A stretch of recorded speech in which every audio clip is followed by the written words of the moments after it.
खबर है न्यूयॉर्क से। मैनहट्टन चेल्सी में धमाका, 29 अफराद जख्मी। धमाका 14 मंजिला इमारत के करीब कचरे के डब्बे में हुआ। पुलिस ने धमाके की जगह के करीब 2 इमारतें खाली करा ली हैं। धमाका नाबीना अफराद के मरकज के करीब हुआ, ये अमरीकी मीडिया का कहना है। जबकि न्यूयॉर्क में होने वाला ये धमाका मैनहट्टन चेल्सी में धमाका हुआ है, जिसमें 29 अफराद जख्मी हुए हैं। जख्मियों को अस्पताल मुंतकिल किया गया है। ये धमाका 14 मंजिला इमारत के करीब हुआ है। कचरे के डब्बे में ये धमाका किया गया, बारूदी मवाद नस्ब किया गया था कचरे के डब्बे में और उसके जरिए ये धमाका किया गया। पुलिस ने धमाके की जगह के करीब से 2 इमारतें खाली करा ली हैं, जबकि ये धमाका नाबीना अफराद के मरकज के करीब हुआ है।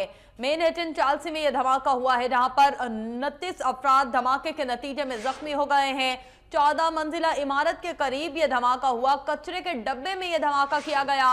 पुलिस ने इस धमाके की जगह के करीब 2 इमारतें खाली करा ली हैं, जबकि धमाका नाबीना अफराद के मरकज के करीब हुआ है। मैनहट्टन के करीब यह धमाका हुआ है। न्यूयॉर्क में मैनहट्टन चेल्सी में धमाका हुआ है और अभी इत्तलात यही हैं कि 29 अफराद इस धमाके में जख्मी हुए हैं और ये भी बताया जा रहा है अमरीकी मीडिया की जानिब से कि धमाका एक 14 मंजिला इमारत के करीब हुआ है।